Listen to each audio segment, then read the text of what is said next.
Welcome again to the Explaining History podcast. I'm delighted today to be joined by Professor Robin Bernstein from Harvard University. Um, if you recall, last year we talked quite a bit on the podcast about the development of the carceral state in America, when we had Gene Felser on and we talked about California.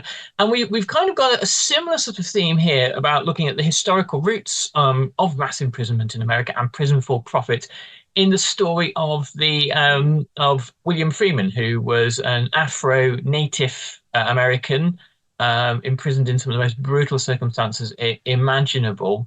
He obviously tragically went on to commit a terrible crime. And so today we're going to explore that story and also its kind of meaning and context in terms of looking at the development of mass imprisonment in America. But firstly, Robin, welcome, and it's a pleasure to have you. Thank you so much for having me. I'm really happy to be here. So, firstly, to begin with, let's talk a bit about the book. Where did the idea for writing it come from? Where was the seed of that? Well, I stumbled across the story of William Freeman, and one of the first things I learned was that William Freeman was incarcerated in 1840 in a prison that was profit-driven, a prison in New York State in the United States that existed primarily to generate profit. And he was leased. As a convict, he was leased. His labor was leased, and he was forced to work 12 hours a day for no pay, no compensation of any kind. And when I learned this, my first thought was, wait a minute, what? There was convict leasing in the American North long before the Civil War. This was 1840. And the Civil War was in the 1860s. So I thought, wait a minute, I thought that convict leasing was an invention of the American South and that it came about after the Civil War as an effort to, quote unquote, re-enslave African Americans. I connected it to, as many people do, I connected it to the 13th Amendment to the United States Constitution, which outlaws forced labor, quote, except as a punishment for crime, unquote. So I thought, how could there be convict leasing in the North in 1840? And as I started to dig, I learned that, in fact, convict leasing in the North started in 1816. So this is almost half a century before the Civil War. And I Yeah. thought, wait a minute, this violates a lot of what I know.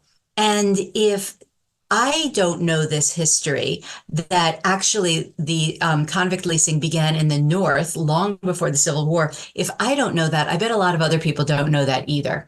So I started digging and digging and learning more and more. And that was the start of the book.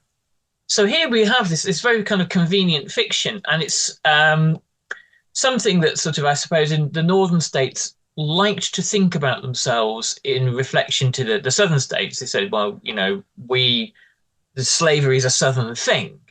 Um, and as with so many kind of convenient fictions that people create for themselves throughout history, it turns out to be untrue. Um, so there you go, and it sheds a light, well, many lights on the subject. So perhaps we can hear, who was William Freeman? What do we know about him? William Freeman was African American and also Native American, and he grew up in Auburn, which is a tiny, at the time that he was born, it was a tiny little village in central New York State, in what's called the Finger Lakes area. So he grew up, he was part of the most prominent Black family in town. His grandparents had actually been among the original people who had founded the Black community in Auburn. They had been enslaved. They had been forced to build white Auburn. And while they had been doing that, and while they had been going through the process of becoming free, they also built Black Auburn. So William Freeman was born into this prominent and much beloved Black family. Mhm. And he was born into a close-knit and vibrant community that, in fact, his grandparents had built. And so he had a good life in a lot of ways. He also had a difficult life in a lot of ways. His family was not rich, and he was forced to work from a very early age. But he had a livable life. He had a life that was working in a lot of ways. And then all of that changed in 1840. He was accused of stealing a horse. There was no evidence against him other than the accusation itself, but that didn't matter. He was tried, he was convicted, and he was sentenced to 5 years hard labor in the Auburn State Prison. Right. So the Auburn State Prison was the original prison for profit. It was the prison that came up with the idea that a prison could exist primarily, fundamentally, to change an economy. And we can talk about that a little bit more. I hope we can talk about that more. Yes. This is a radical new idea. And it was invented in Auburn, which happened to be where William Freeman grew up and was from and was born. And so he was forced into the Auburn State Prison, which he had seen his whole life. He had grown up right next to it. And in this prison, he was forced to labor for 12 hours a day for no compensation of any kind. And he resisted, he fought back. And that is what my book is about. Right. And in what ways did he fight back? What was his resistance like? Well, originally he fought back from within the prison. He fought back in a lot of ways. He fought back by working slowly, working poorly. These are strategies that a lot of people used to undermine the productivity and the profitability of this prison. So he also did things, as many people did, like taking the same work, and he would produce some work. So he was being forced to manufacture animal harnesses. And he would take the work that he had done, he would hand it in, and then he would steal it back and hand it in again.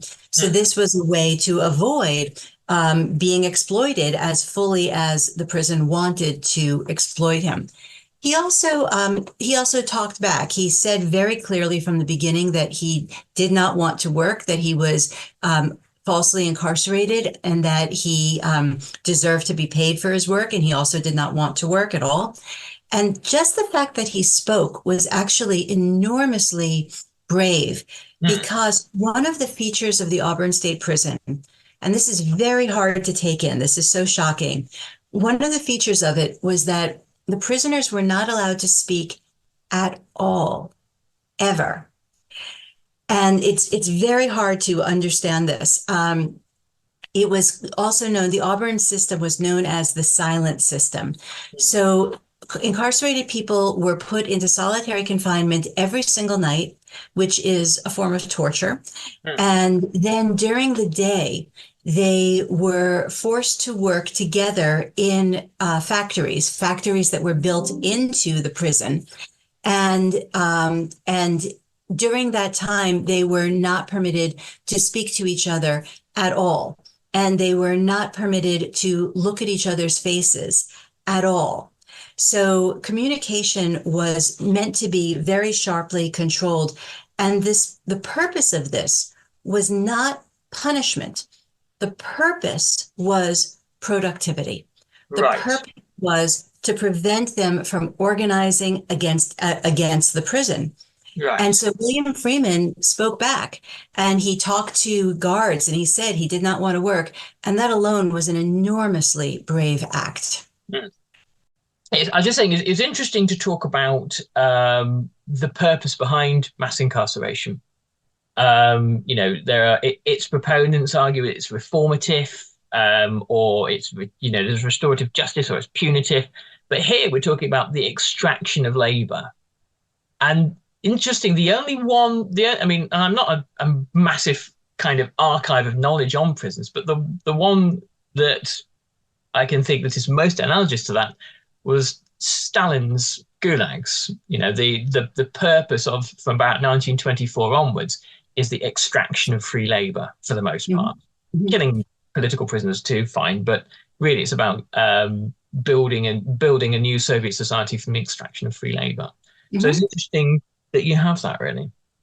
Yeah, that's absolutely right. And what's really important about what makes Auburn so important, what makes the Auburn State Prison so important, is that the ideas that were invented at Auburn and the system that William Freeman was subjected to, that system immediately spread. It Yeah, spread first throughout the Northeast of the United States, then it spread to the South, it spread to the West, and then it spread all over the world. And Ruth Wilson Gilmore has referred to California prisons as the Golden Gulag. So your use of the word gulag is very apt.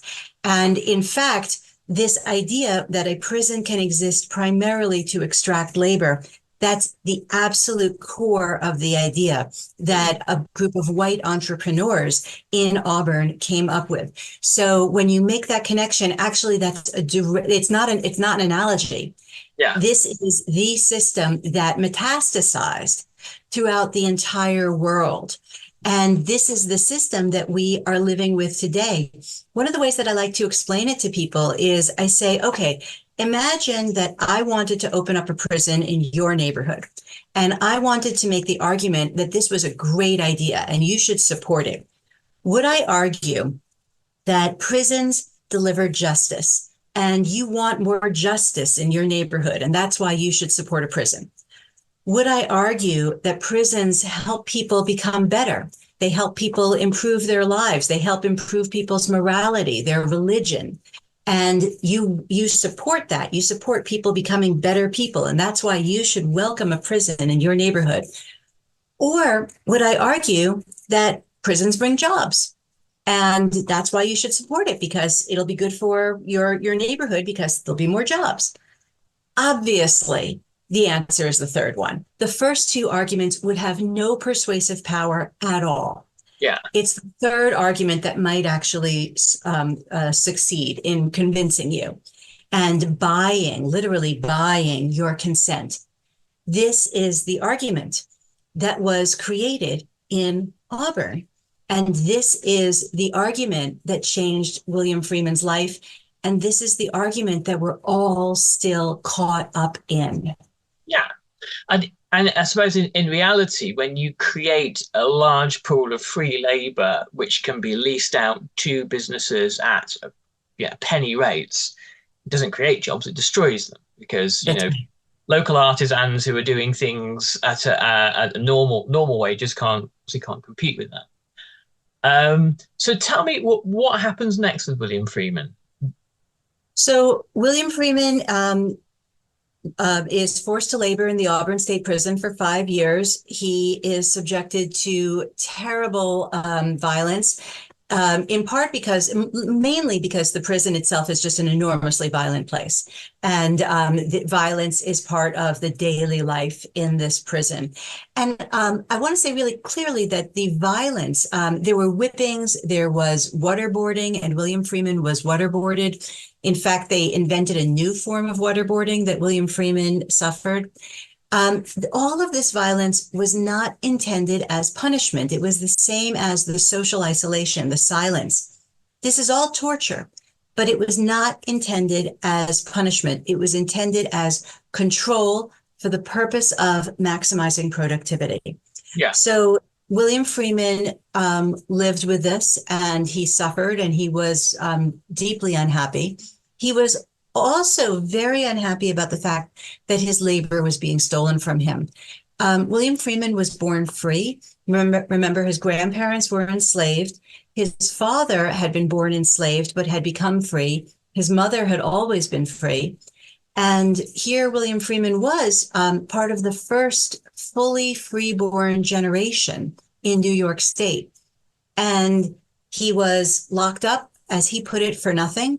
And his labor was being stolen from him. He was basically being enslaved. And this was actually the language that the Auburn State Prison used. They said proudly that their prisoners were slaves. So he was utterly furious about this, about his enslavement. So he fought back, and at one point during his incarceration, a guard beat him with a board, and he was beaten so terribly that he sustained a head injury. and he became deaf as a result of this beating, almost completely deaf. So when he was released in 1845, he was very angry, and he wanted to recover back wages. One of the interesting things is that he did not want to have compensation for his injuries. And it was possible at the time to sue for compensation for injuries, but that was not his priority. No. His priority was recovering what he saw as back wages, money he was owed because he was a worker and not an enslaved person. And so he demanded wages. And when he got out of prison, he demanded wages, back wages. He tried all sorts of legal means to recover back wages. And this is very brave. He went to multiple magistrates and asked them to represent him in his suit for back wages. He was very brave, especially when you consider the fact that the legal system had never done him any good. No. And yet still believed in the legal system, and he believed it would help him. And it did not. He was dismissed and he was laughed at. And is that, reading that, is that sort of, would that have been the experience of a white ex-convict as well? Do you think this is a purely kind of like a racialized thing, or is it sort of or is it more a kind of like a class sort of formulation where anyone who had left prison would have been treated like a kind of a leper? It's both of those things. So there were white prisoners who also demanded wages. And one of the interesting things is that William Freeman does not seem to have been aware of the fact that other people were making the same claim. He seems to have generated the claim fully independently on his own, and probably in relation to his knowledge of his own family, his own context. So there were white prisoners who did demand wages, and they also did not succeed in getting them in New York State. There were prisoners who demanded wages in other states and did receive them, but New York State was recalcitrant in this way. Right. So they also did not succeed, but Freeman was laughed at and he was dismissed. Now, whether a white person would have been treated with equal disrespect is an open question. It is certainly possible that some of the disrespect that William Freeman encountered was racial. Absolutely, that's possible.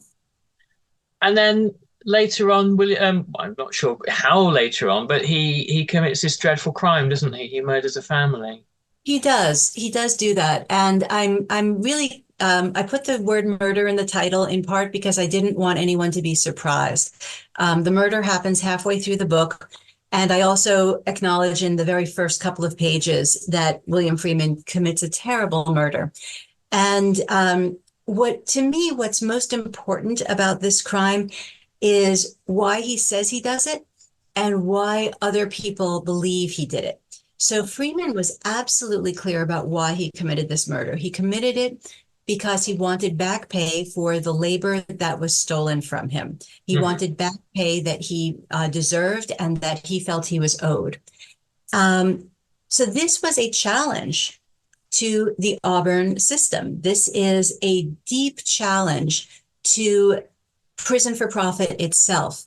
Right. And I want to say a few words about why white Auburn responded so violently to this challenge. They responded badly when he put it in words. They responded badly when he put it in legal terms. And then they responded worst of all when he put it in violence. So the Auburn State Prison was the economic center of Auburn, and it was actually an economic powerhouse for all of New York State. Right. So the Auburn State Prison was the source of the town's prosperity. It was also the source of the town's pride. Remember, the Auburn system was being copied all over the globe. And as a result, Auburn was famous. Auburn was the name of the prison system, that's the system of prison for profit. It was the name of the prison itself, the Auburn State Prison, and it was the name of the town.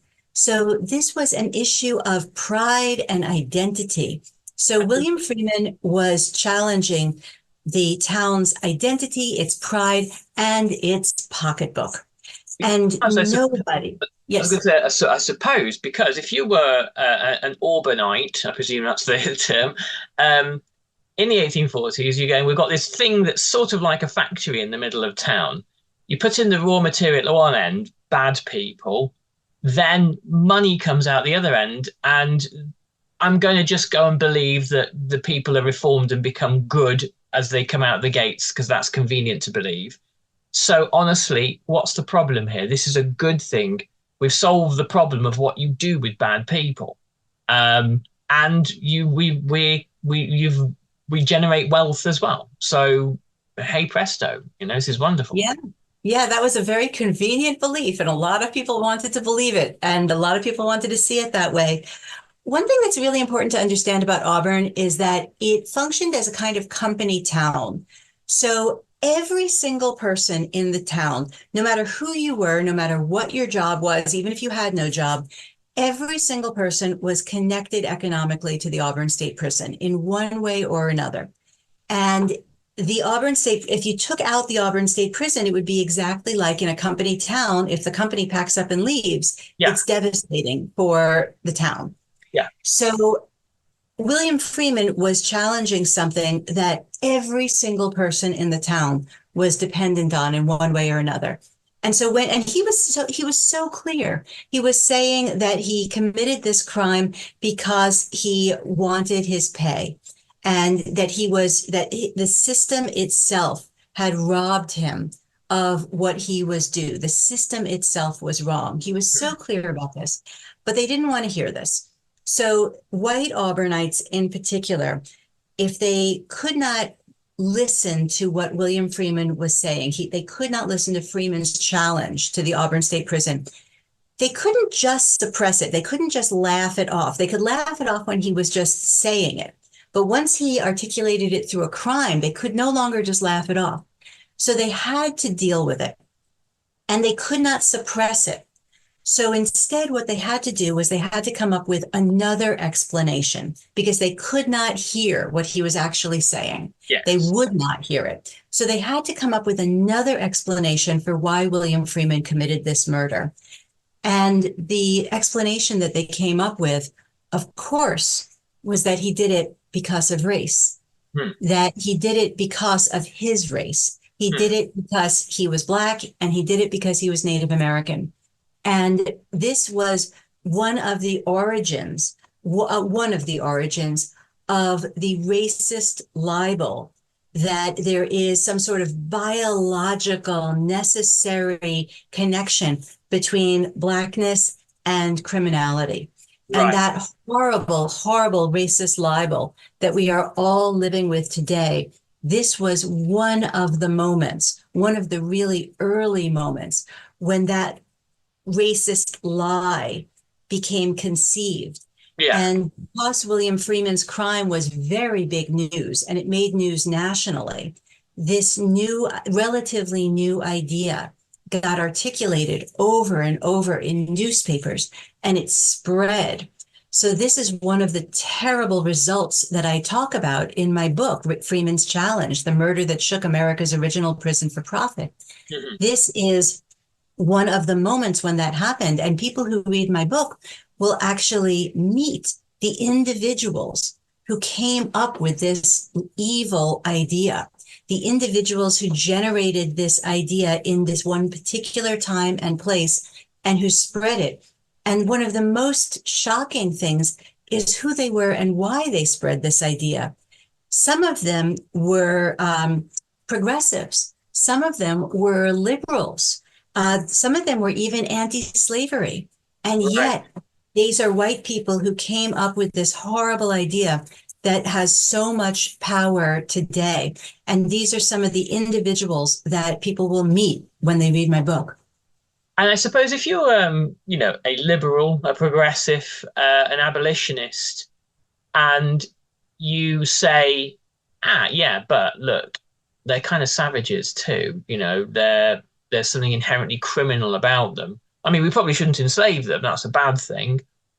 But then, we need to be very wary of them, and then that kind of creates the narrative of a sort of a post-slavery America, not of equality, but one where there's a black underclass, and you need to be quite well armed because you don't know what they're going to do. And it's it's one of those things where uh, you find in certain progress. I mean, and you find this in fact all over the world. In certain liberal progressive circles, you kind of scratch a liberal, and underneath there's all sorts of stuff. There was to take a kind of like a wild tangent. There's a fantastic book called Intellectuals and the Masses by a guy, a British a theorist, sort of critical theorist called John Carey, who actually looked at intellectual life in Britain from the 18 sort of mid 19th century to the early 20th century, incorporating people from Charles Dickens all the way up to H.G. Wells and Virginia Woolf, all these people. And when you actually look at what they believed about empire, race, eugenics, class, these people, they're monsters, absolute monsters, all of them. And some of the most vile and unforgivable things, but could have the kind of the cognitive dissonance to balance that out with progressive views and all sorts of stuff. But race is one of those things where, there's no give there. Mm-hmm. Mm-hmm. So I noticed from some of your the bio that I read of your work that you talk about this idea of kind of racial formulation in America. Mm-hmm. How do we describe that? What do we mean about when we talk about racial formulation? What's that mean? Well, the idea of racial formation, it comes from Michael Omi and Howie Winant, who are scholars in the United States, who basically made the argument quite a while ago, a foundational argument, that race is a process, that race doesn't just exist in some sort of static way, that race is always being formed and reformed and deformed and reformed again, and that these are historical processes, that race is inextricable from history. Right. So this is a primary kind of interest of mine. I'm interested in how race forms and reforms, and I'm particularly interested in how racist ideas form and reform. So this is one of the reasons that Freeman's challenge is so powerful and so important. It's because, first of all, it gives us this window into the origins of prison for profit, but it also simultaneously gives us a window into a very early formation of a very dangerous and violent racist idea. Right. And so what my book shows, and what readers will see when they read my book, is that how racism intertwines, totally entangles with the origins of prison for profit. Right. And we can actually see how that happened. I think it's very easy for us to say, oh, sure, racism entangles with prisons. Of course it does. But to actually see how that happened, to actually watch it on the ground, that's hard to do. It's easy to claim, sure, they entangle, but let's actually find the origin points. Let's actually find how this terrible thing happened. The reason I think this is so important is that when we actually watch racial formation, when we actually watch racial ideas form and take hold and gain traction, we can gain an understanding into how ideas form, and therefore how they can reform, and how we have the power to reform racial ideas. The people in my book, they weren't superhuman. They were people. And some of them were prominent people and famous people, and some of them were not. Some of them were very ordinary people. And some of them had a lot of power, and some of them created their own power. But we can see ourselves in these people, and they took actions that changed the world.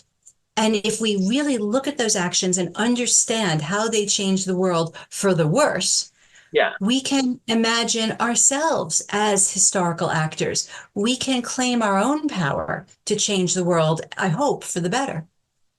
I would love to, if you'd be willing, talk about ideas around racial formation in a future podcast. I think because of the time we have now, I think we could just scratch the surface. So I'd really love to invite you back to talk about that. The one final thought I was thinking as you were saying that is when we talk about, about the entwining of, say, prison and racism, and you can look at it and go objectively, oh yes, these things are clearly mixed together. That's like, well, yeah, self-evident. But I think the point that we're talking about here is that the reason why it happens is because it's engineered. It wasn't this sort of weird accident and all a bit unfortunate. Oh dear. Mm-hmm. It's like race and poverty and crime and all these sorts of things. It's not sort of this weird kind of act of nature. Mm-hmm. It's created. Yes, yes, that's absolutely right. It is created. At the same time, it's often created by alliances among people who don't see themselves as being allied. So in William Freeman's case, there were some people who were very conservative and some people who were very liberal who ended up inadvertently working together. They thought they were working against each other. And what my book shows is that even though they thought they were working against each other, they were actually working together against their own intentions. So these are some of the complexities. So you're right. Racism is engineered, but it's often engineered through these bizarre alliances Mm-hmm. where people don't actually realize what they're doing. A lot of the people in my book had very good intentions.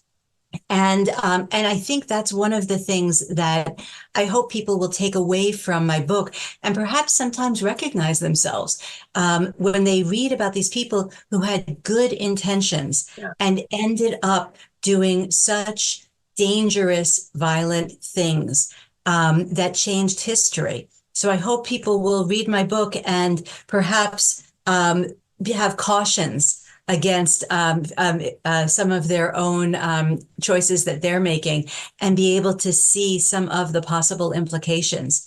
I hope that this book will enable people to make better choices. Well, on the subject of the book, let's give it a brief plug. So it's Freeman's Challenge by Professor Robin Bernstein, available in all good, indifferent, and bad bookshops at the moment. It is. It is. It's available in bookshops and also for order. So Okay. I hope people will read it. If you do want to get yourself a copy, I'll place a link in the show notes.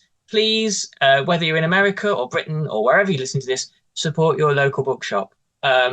Do not, if you can avoid it, buy from a large and guzzling online retailer, of whom we shall not mention for legal reasons. Please support your local folks because they really need your help. Robin, we'll finish that, but it's been an absolute pleasure. And I'll drop you a line and we can see what we can organise for the future because it's been really great to talk to you today. I would love that. Thank you so much for having me, and I'll come back anytime you invite me. Okay, thank you so much.